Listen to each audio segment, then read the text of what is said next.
So hello and welcome to the Global Journalism Seminar Series. I'm Eduardo Suarez, the head of editorial of the Reuters Institute, filling in for our Mira Selva, who is now on her way to COP26. Our speaker today is Nicaraguan journalist Carlos Fernando Chamorro, who will be speaking about the many ways in which journalism is under pressure in his home country under the authoritarian rule of President Daniel Ortega. A few details about Carlos before we start. He is an award-winning investigative journalist. He is the editor of site Confidencial and the host of very popular TV shows in Nicaragua. And he's joining us from Costa Rica, where he's been living in exile since June 2021. When his house was raided and his siblings were arrested by government forces. It is important to stress that Carlos is not alone on this. According to the Committee to Protect Journalists, around 100 Nicaraguan journalists had gone into exile since 2018, and around 140 have faced prosecution in the past 2 months. So very tough situation for journalism in Nicaragua, and we are super happy to be today with Carlos. Hello, Carlos. Thank you for joining us. Thank you, Eduardo, and I'm very glad to have this opportunity to share the floor with you and with all our colleagues at the Reuters Institute at Oxford and everybody else who is joining us this afternoon for you. Yes. yeah, of course. Well, I think, we should start with the basic, because obviously Nicaragua is such a small country and maybe not so known, for our global audience. So you've worked as a journalist for 40 years now, Carlos, and there's been harassment and arrest and abuses against journalists before in Nicaragua, but somewhat it feels that this time is different. And I would like you to explain, if in which way you feel that this is different. And if you think that it is the worst time right now to be an independent journalist in Nicaragua. Well, I founded Confidencial 25 years ago, in 1996. This was like the spring of freedom of the press in Nicaragua at the end of the government of Violeta Chamorro, my mother, who headed the political transition in our country. And it created certain conditions for political pluralism and freedom of the press. And we really thought at that time that this was kind of a permanent result of the political transition. I don't think anybody would have imagined 25 years ago where it would be right now. And the relationship between the press and the other governments, including my mother's governments and the governments of Arnoldo Alemán or Enrique Bolaños, let's say center-right, center governments, was a traditional conflictive relationship. We try to oversee power. Power will try to put up their own agenda, and there will be tension, permanent tension.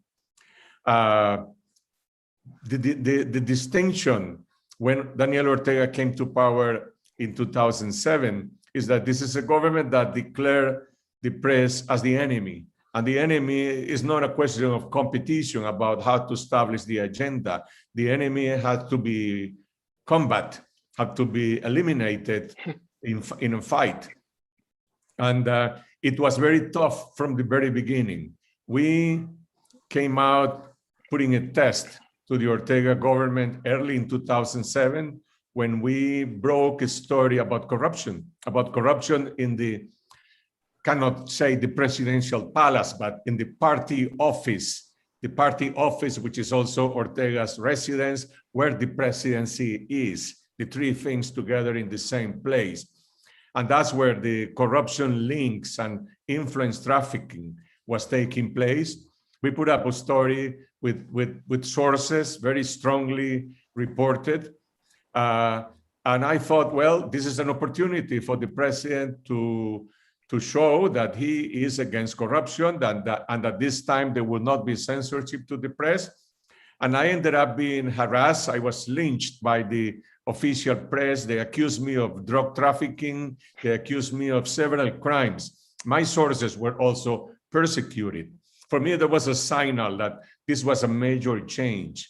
And this was the permanent situation for a decade.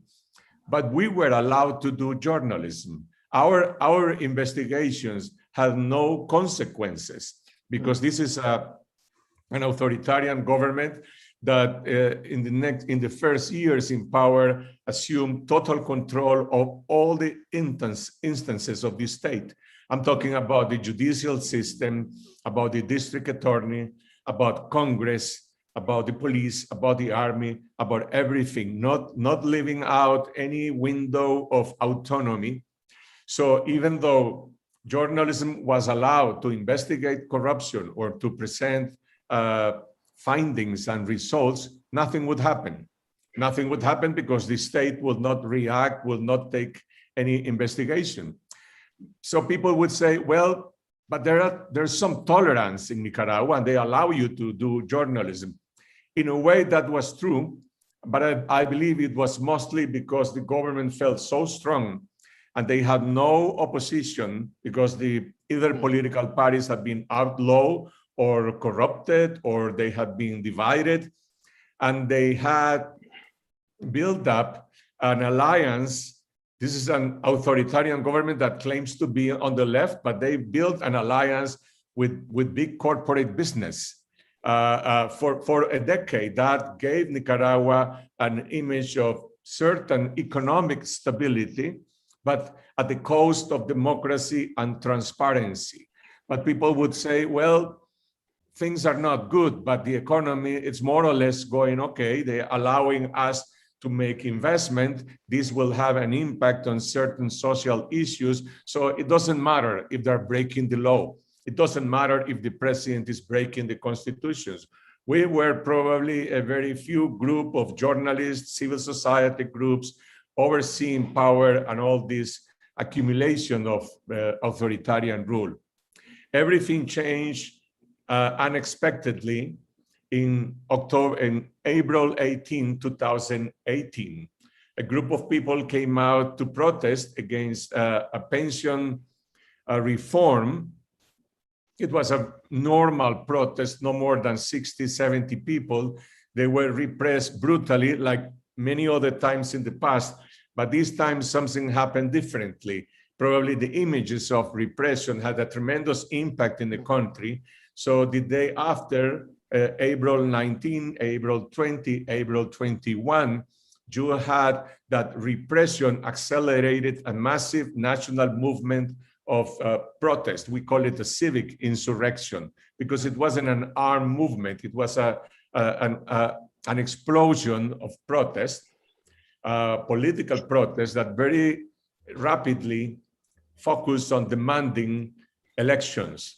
People said, well, either the president resign or we have an electoral reform to have anticipated elections. And the repression was so strong that in the first week, we had more than 50 people assassinated. Okay, when the government lost control of politics, the press became again the focus of the enemy. And in the first week, a journalist was assassinated, Angel Gaona. He was reporting on Facebook Live in Bluefields of the protests, and he was assassinated. They destroyed Rayo Darillo. I'm talking about the paramilitary groups. Different reporters were assaulted. They imposed censorship on cable TV and on television. And we discovered the power of social media. I know social media is very controversial about the impact that it has in public debate. But in moments when the governments try to control how do you distribute information, well, we transfer all our work in social media. Then they reestablished cable and national television, but that was in and out.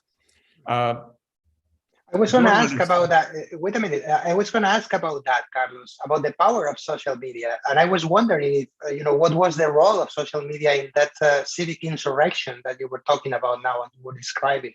How important it was that you were actually, or you could actually go to Twitter or to Facebook or to YouTube and actually spread the word in there. Before this civilian insurrection, people will say there are two Nicaraguas.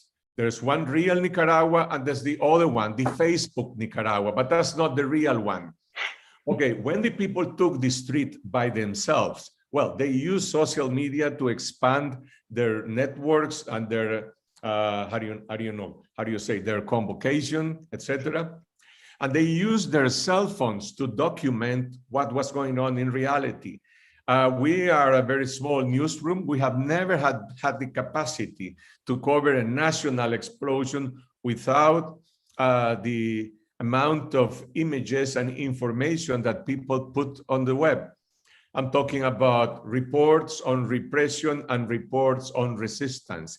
And our role as professional journalists was to pass all this information to the filter of professional journalism, trying to separate fake news with real facts.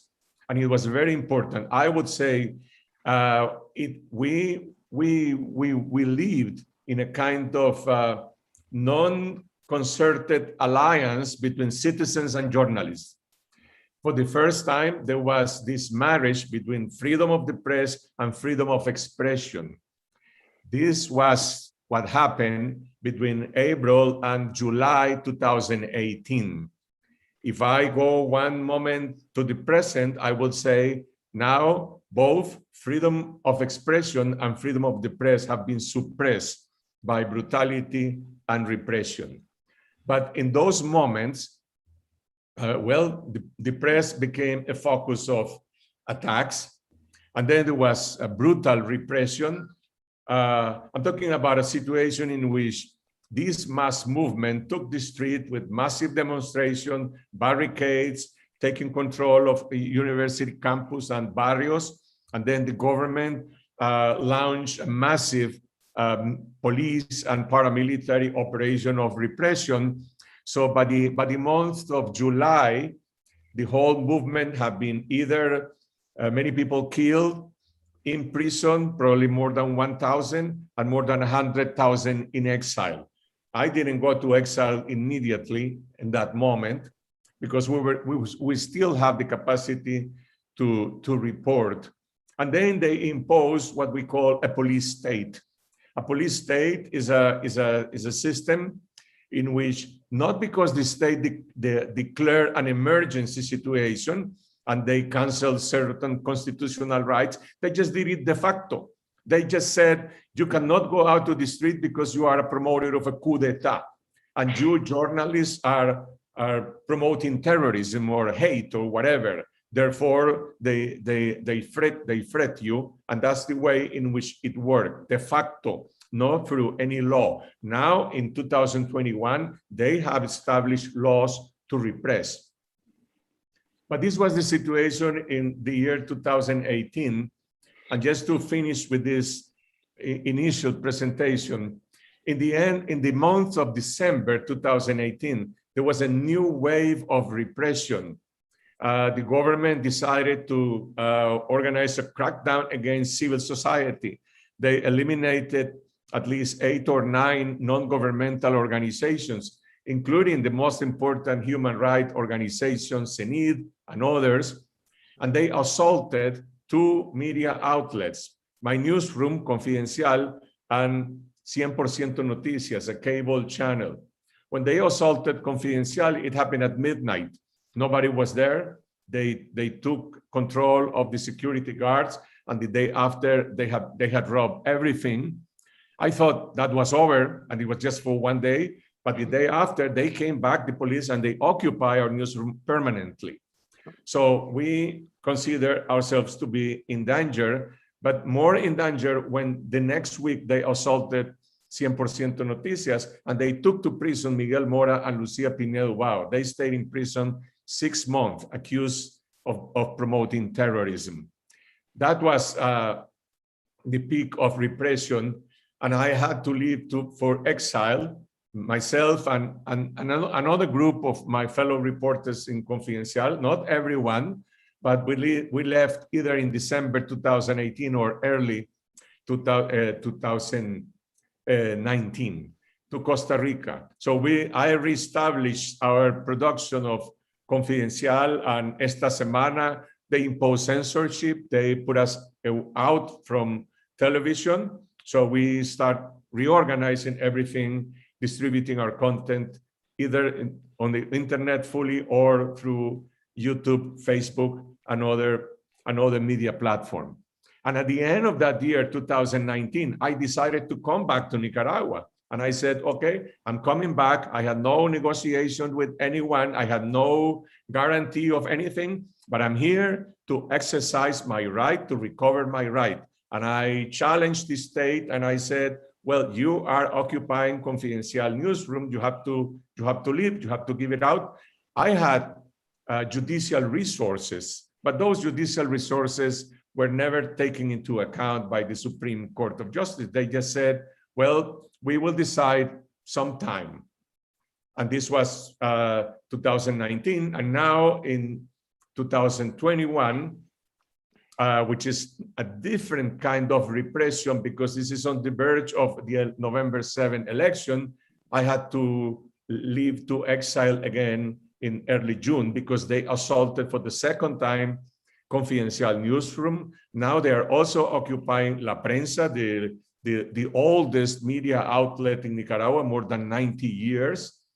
But both La Prensa, Confidencial, 100% Noticias, and many other media outlets that have been either reorganized or reinvented are working in exile or from other different ways through digital platforms. I was going to ask about that, Carlos. You mentioned that you had to reestablish basically all the production schedule and the production of your programs or your news site to adapt to digital and to spread the word through the website, through different digital platforms. How easy was that for you guys? And is it possible to actually, keep the site up alive in Nicaragua in this kind of environment that you're describing that is so tough? Is the government able to censorship in some way through these digital platforms? It has been possible until now. We benefited from an extraordinary solidarity from some Costa Rican media, in particular Channel 7, Teletica, who opened their house and their arms to support us. Other colleagues find other ways. And at some point, they imposed censorship through YouTube because I didn't mention an important part of the story, and is that there is also an official media. And the official media in Nicaragua is not controlled by the party or by the state. It's controlled by the presidential family as a private business. All the sons and siblings of Daniel Ortega and Rosario Murillo, they are the owners of Channel 4, Channel 8, Channel 13, and several radio stations, which is a kind of a media empire that has been built as a result of corruption, because this has been financed with the state cooperation money from Venezuela that came to Nicaragua officially to support, let's say, social programs or infrastructure or to fight poverty, but they ended up financing private business of the presidential family. They don't have much credibility, but they have all the resources in order to spread their sort of propaganda campaign, etc. So these channels, they complained to YouTube, arguing that there was a commercial conflict because we were using the images of the political trials against political prisoners, that they are the only ones who are allowed to broadcast those images because the independent press has not been allowed to do that. So we spend a lot of time explaining YouTube, which is very complicated because first you have to talk through a computer, and we ended up talking to real persons saying, this is not a commercial conflict, this is a censorship problem. And therefore they reestablish our YouTube channel. I have to say that the Nicaraguan government has not been as, let's say, strong, or probably they don't have the instruments like the Cuban state and the Venezuelan state about intervening internet and having control of the internet. I think there is more competition in the sort of Nicaraguan economy, and that has allowed that we do have an important space to distribute our content.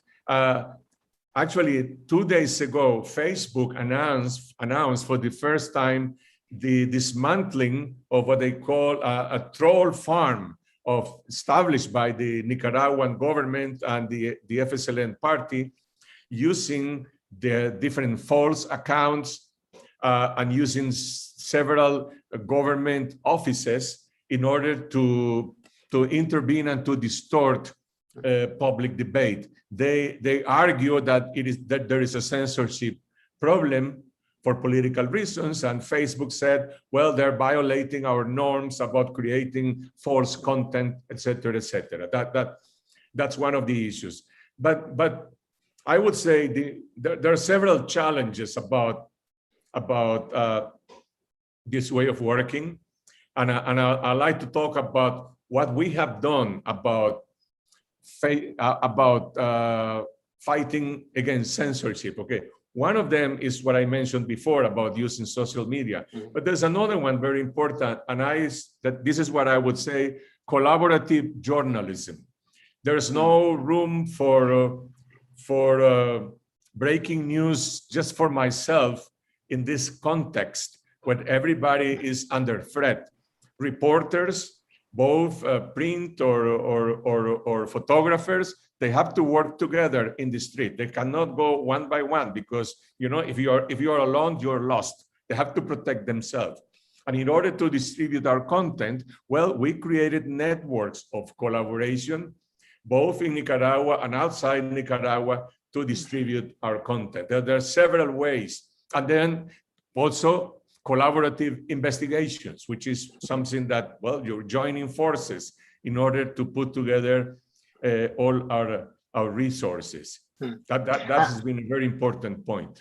And has it been easy to collaborate with your own competitors, I guess? I mean, it's always difficult, right? You say that in this environment is the only way, and I'm sure it is, but you know, how difficult has it been? And, you know, what are the obstacles that you found, especially with Nicaraguan newspapers or other news outlets? Well, it is not easy.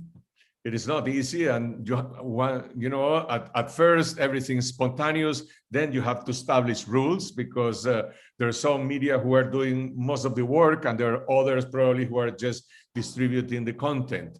But I would say in general there is a feeling of solidarity and understanding that there are no differences between journalists from one media or the other. We are all in a situation of survival. We can all be in prison, or we can all be either free in order to continue reporting. There's another challenge, and this is the challenge of how to keep our credibility, how to keep our information strong and confirmed when we don't have access to government sources. Not right now, but since a decade ago, we have never had access to public information. So we built a platform of independent sources, but now all our independent sources are silenced because they are suppressing freedom of expression. There are more than 150 people who are in prison. Some of them have been accused of terrorism, but some of them have been accused of nothing, simply for saying, long live Nicaragua, or for giving opinions on the internet, on the website, or for making comments, making political comments. The government will say, well, that's conspiracy. Who decides what is conspiracy? Who decides what is fake news? Well, the government will take you to prison, you will stay there 90 days, and then they will open a criminal case against you. So how to preserve the balance of journalism without public sources and in a polarized situation, and when our independent sources have been silenced, I would say that that is a new challenge, that we didn't have that challenge in 2018. Yeah, I guess that it must be really, really difficult. I would like to delve a bit, into your personal history, Carlos, because obviously it's so intertwined with the history of the country, right? You started your career at La Prensa, a newspaper you mentioned that was owned by your family and edited by your own father, Pedro Joaquín Chamorro. And he was shot and killed with impunity in 1978, in the last day of the dictatorship of Somoza, a previous dictator in Nicaragua. And I wonder what kind of impact that had on you as a young journalist, as a young graduate at the time. What kind of influence did it have on you at the time? It changed my life completely. Well, it's not a question, it's not only the fact, or let's start from the fact that they killed my father, who was a very loved and influential person in my life, and I still feel his absence these days.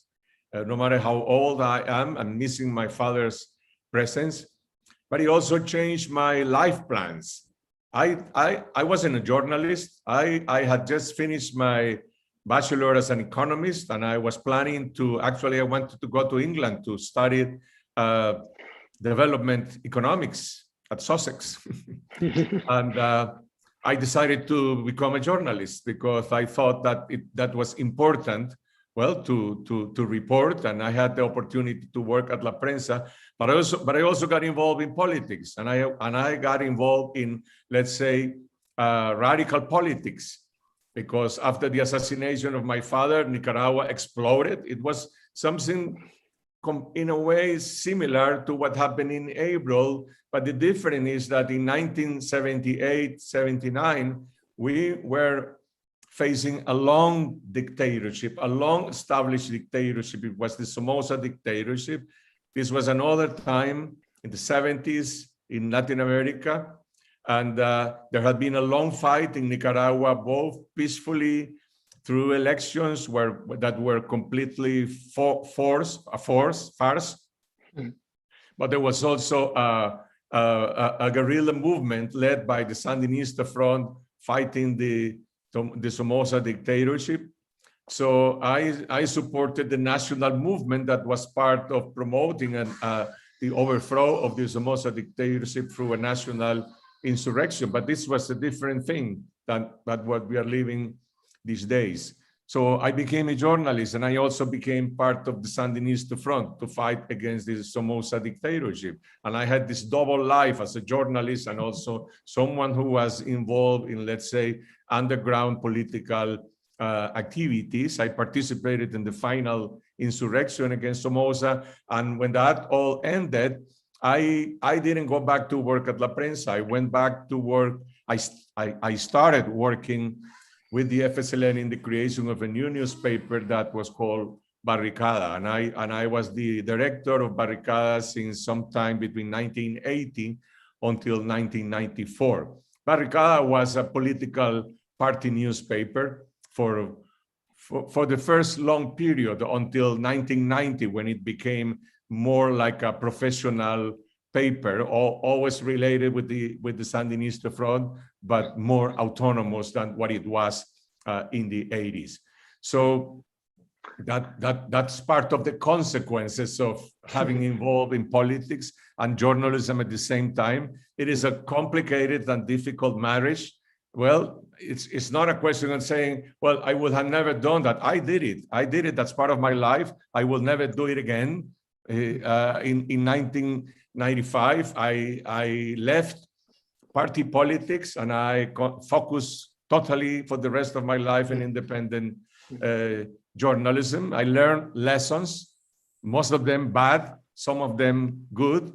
for having been part of a national process that tried to change Nicaragua in terms of democracy and social justice, but it failed. It failed in the process. But I assume my responsibilities for the bad journalism that we did, and I tried to keep with my own principles, well, trying to attain to the truth. Since I, of course, Carlos, and I precisely because of that, I would like to ask a bit about Ortega at the time, because obviously the guy has changed a lot, and it is very easy for everyone to forget how Ortega was viewed at the time. You know, like a left-wing insurgent, a revolutionary, and a hero for many people in the left in Latin America. So, you know, can you explain a bit, you know, your thinking at the time, and also the thinking of other people at the time, like Sergio Ramirez, like other people who were involved with the regime at the Sandinista regime on the 80s, and now are actually in opposition and are persecuted by Ortega himself. So that kind of you know, change is super puzzling for anyone who has followed Nicaraguan politics in the last, let's say, 30 years. Well, the Sandinista revolution attained power through with arms, with an insurrection, and left power after losing an election in 1990. Although its major objective was not democracy, but rather social justice, at the end, it ended up supporting the foundations of democracy in Nicaragua in 1990. And some of us accepted the results and accepted also the errors of the revolution that were aggravated by the foreign aggression of the United States, but not exclusively. The revolution created its own contradictions, and we suffered a civil war that was also a foreign aggression war, the worst of the two worlds, which is something that I don't think anyone in Nicaragua would like that to happen again. And when the FSLN lost power in 1990, well, there was a process of reconsideration and evaluation about the past and about the future, and about whether if the left in Nicaragua had any future, well, it would have to accept human rights as a universal principle. It will have to accept democracy as a universal principle, even though you may have, let's say, a more pro-social justice policies on these issues and others. But there were some people that never accepted that. And I think one of them was Daniel Ortega. Ortega, from the very moment he accepted that he has lost election, the day after said, well, but I am going to keep power from below, and I will continue governing from below. Well, I said, well, we have to, if I am going to survive as a journalist, I cannot have a double standard. I cannot say, well, we're going to renounce to political violence, but we will preserve the use of violence for certain moments and certain situations. That was the kind of a double standard and ambiguity that Ortega represented from the first moment. So the process, the FSLN went through a crisis in the early 90s. One sector of the party tried to create a new party that will be something more like a social democratic party or a center-left democratic party that ended up creating the Movimiento Renovador Sandinista. From the moment that group was created, I myself separated from party politics, and I said, well, now I'm going to focus exclusively on journalism, but not related to a political party. And Ortega ended up through the years, let's say, assuming a total monopoly of the old FSLN, transforming it more into a political machinery under his own individual control and the control of his wife and of his family. So today, this man who fought against Somoza tends to resemble Somoza in the way in which has full control of power, but not only that, but in the way it has exercised power with brutality. Somoza faced an insurgents, an armed insurgents. Ortega had never faced an armed insurgents. It's a massive protest, but civilian, peaceful protest, and he repressed them with the worst or the same kind of brutality.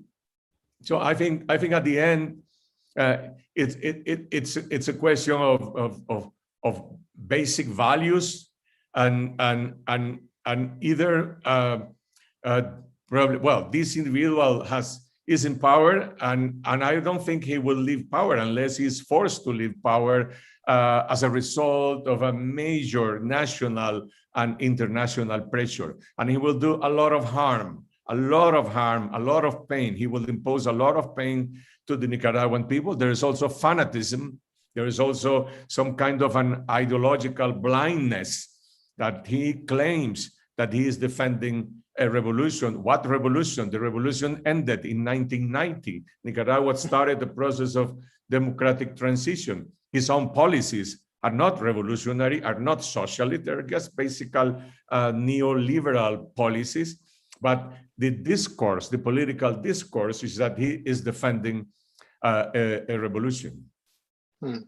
So is there anything in Ortega that you recognize, from the man that you campaigned for, from the man you knew in the 80s, or has he changed completely? Or is there anything that you still recognize about his politics or his way of holding power? I thought when Ortega faced the 2018 challenge, he will have, because of his own political experience, an instinct of understanding that he had imposed a profound wound, profound pain in Nicaragua by massacred the university students. And when he came out on his first, let's say, national television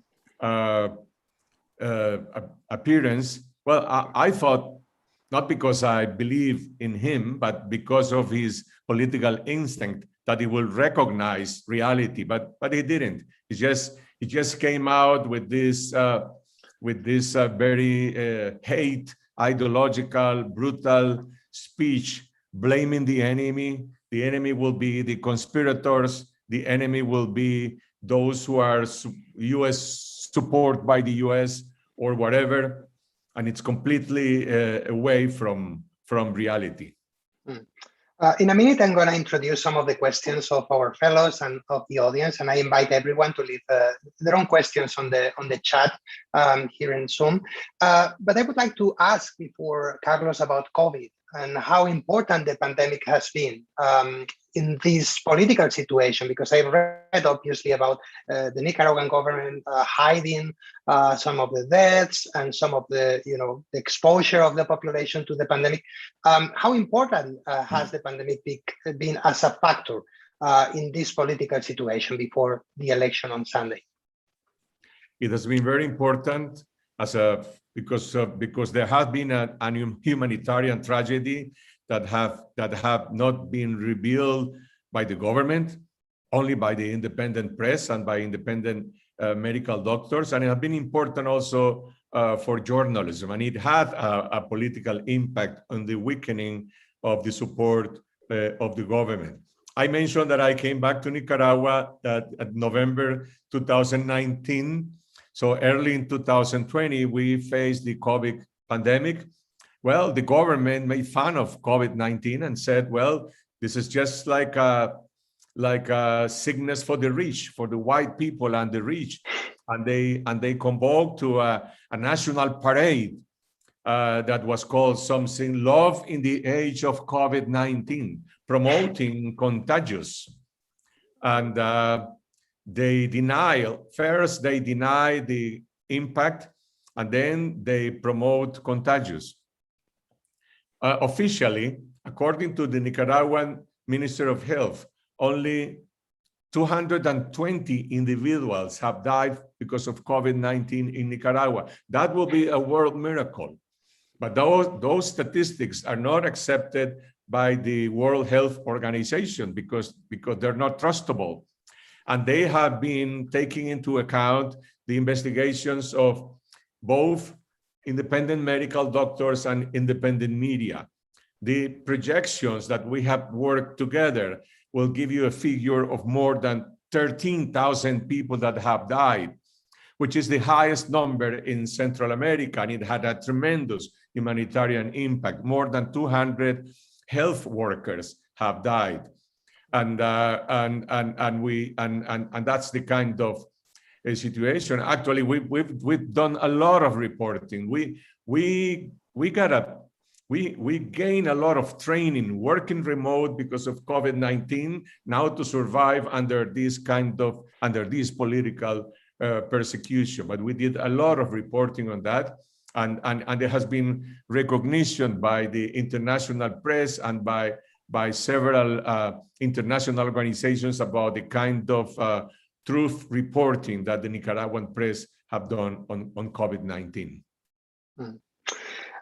Okay, let's start with a question from one of our fellows. It's actually our journalist fellow from Central America, Claudia. She's from Guatemala, Claudia Cruz. And she's asking, do you think Ortega is emboldening other political figures in the region? And she mentions especially Bukele and Yamatei, of course, both, politicians that are bullying the press. Do you think that, what Ortega is doing in Nicaragua is emboldening them in some way?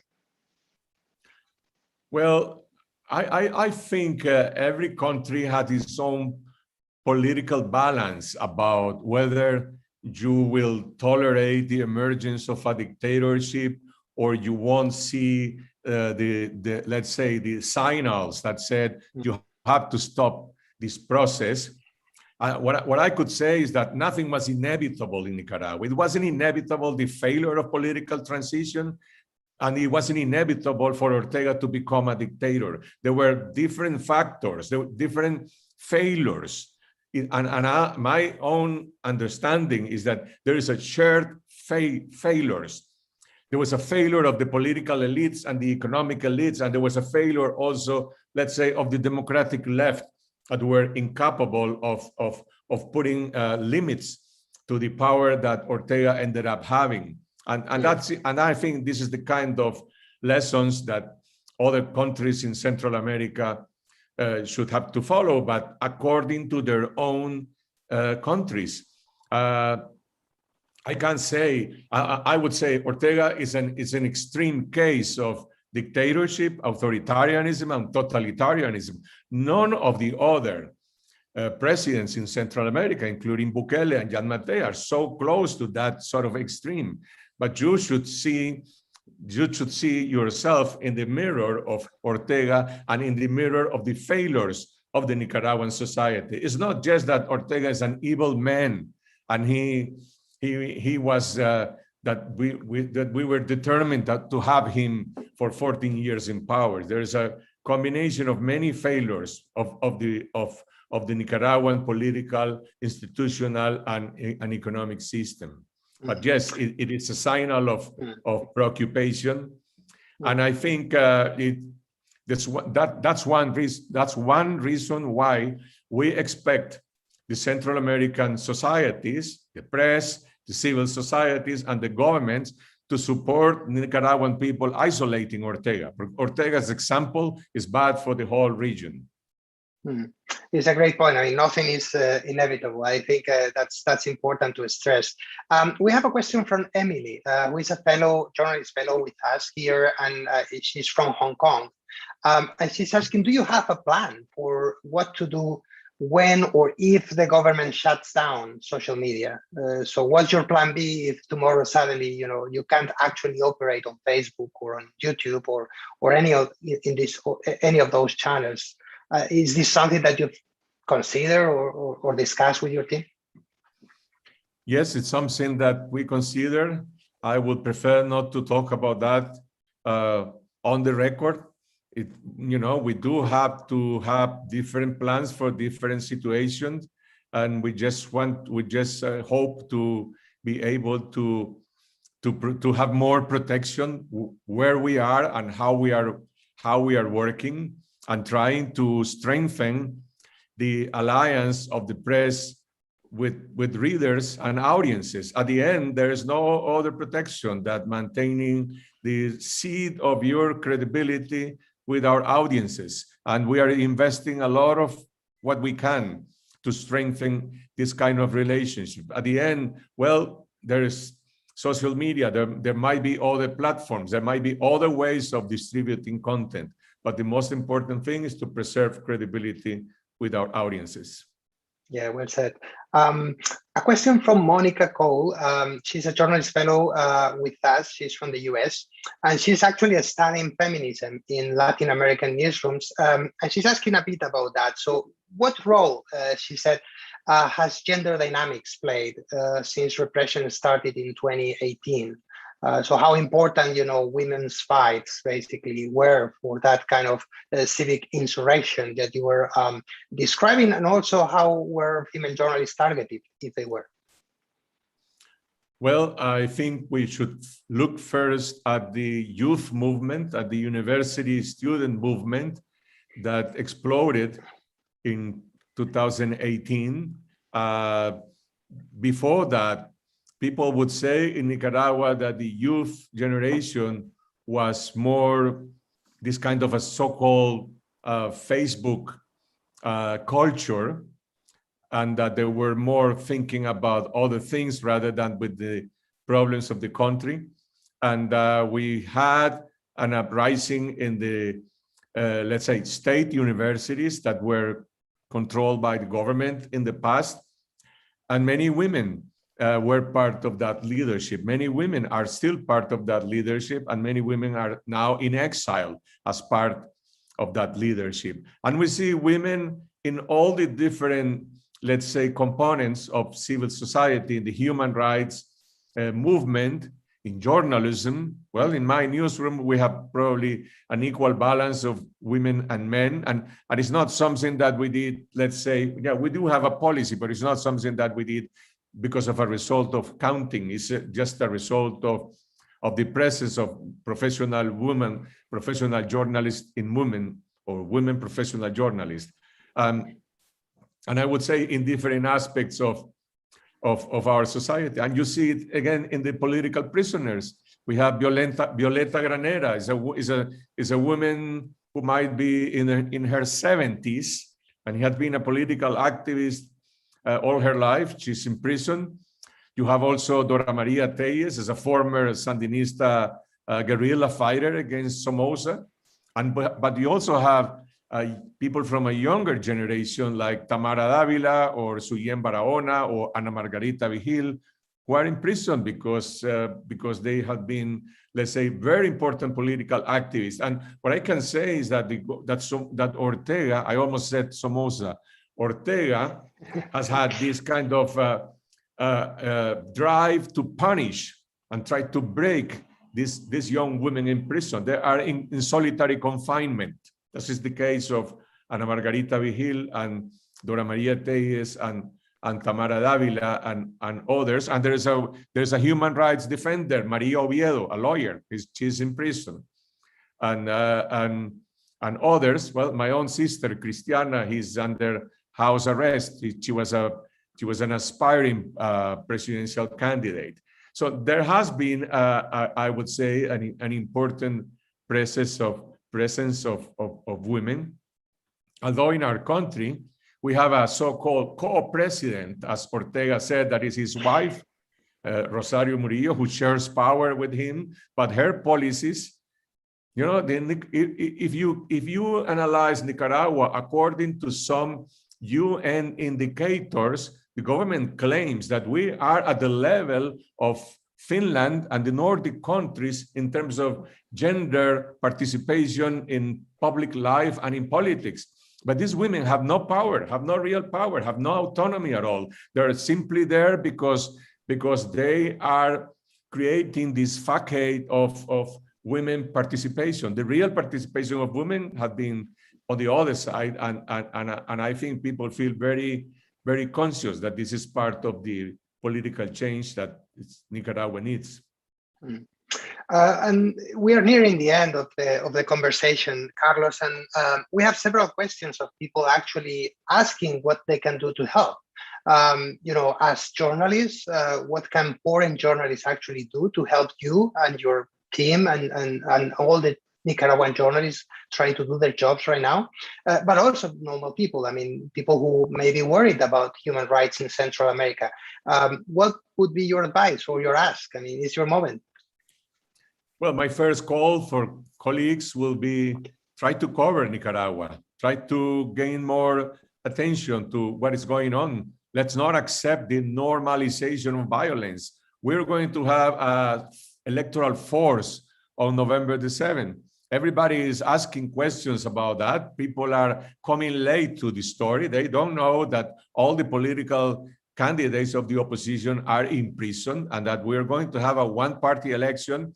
All right, but what will happen the day after? Well, they will forget about the story because there are no barricades, there are no massive demonstrations. We live under a police state, and it's a much more complex and more complicated for a society and for journalists also to cover this complex process of how to change a dictatorship through peaceful means. So my first call will be try to cover Nicaragua. Okay, they don't let you into the country, but there are many other ways about how to keep the story and also support the Nicaraguan media. There are different ways. Well, first, let's try to find out where we are, who we are, and how we are covering the story. We have had, I would say, and I would like to thank the OAS representative for freedom of the press, also the United Nations and organizations like the Inter-American Press Association, the Committee to Protect Journalists, Reporteros Sin Fronteras, and many others. But we need more stories on Nicaragua, not only about November the 7th, but about the long process that will start the day after, when we will have the re-election of a government that, fortunately, I would expect international community would no longer call a hybrid government, but what really is a dictatorship or a non-democratic government, but not the combination or a mixture of anything. So therefore, it would have to follow other political and economic standards about how do you deal with a dictatorship, how do you isolate it, and also the press, I hope, will be part of this story. You mentioned briefly before how Facebook just announced that it has removed a troll farm run by the Nicaraguan government. And I was curious, I mean, if this is something that is impacting in some way your work and the work of your colleagues. We've seen this documented in places like the Philippines with Maria Ressa, and in other places. So I wonder if you can share with us how this kind of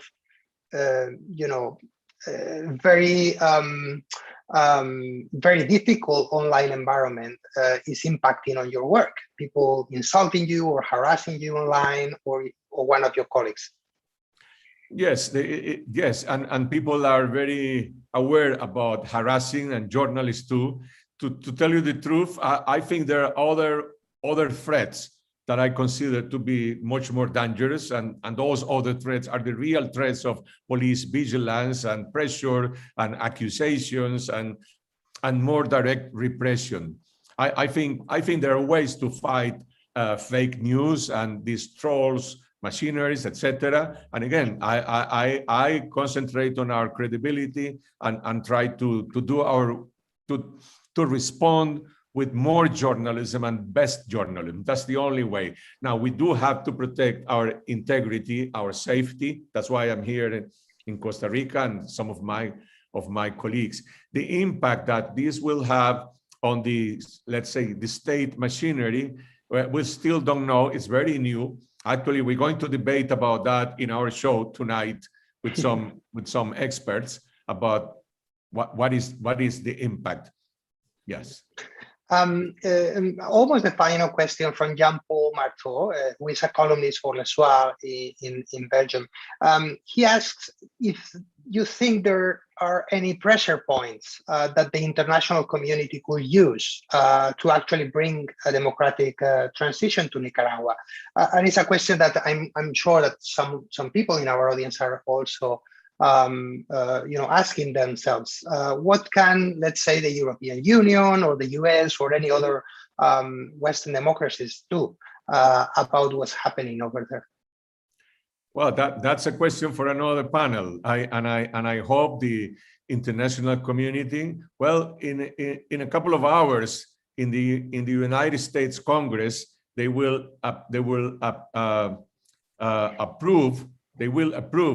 the Renacer law. This is a law that will impose more constraints to international multilateral organizations like the IMF, the World Bank, and others in the way in which they have been financing the dictatorship of Daniel Ortega. That's an important step.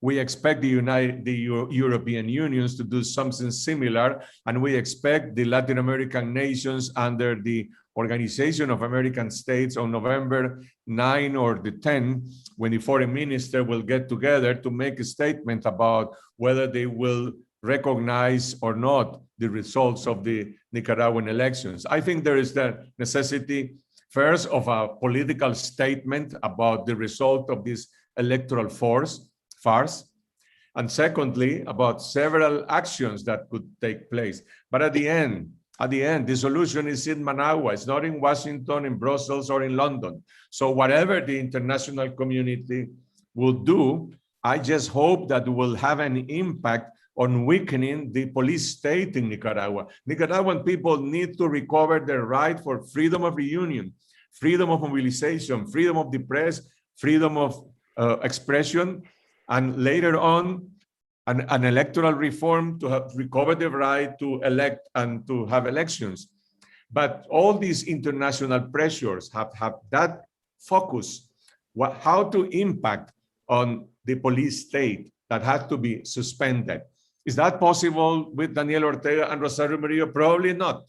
Probably we will need extraordinary pressure, a proportional pressure to the kind of state control that they do have in Nicaragua in order to have an impact. That's why I will say a new game, I hope, will start on November the 8th, the day after the electoral force. We already know the results. Ortega will be re-elected with 70% of the vote, and we will have a record turnout.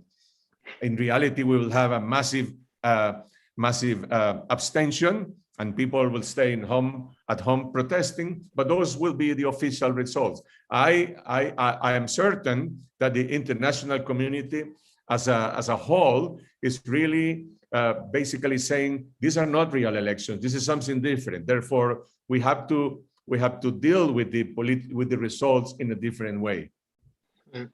Well, a final question, Carlos, because I know that you have another event later on.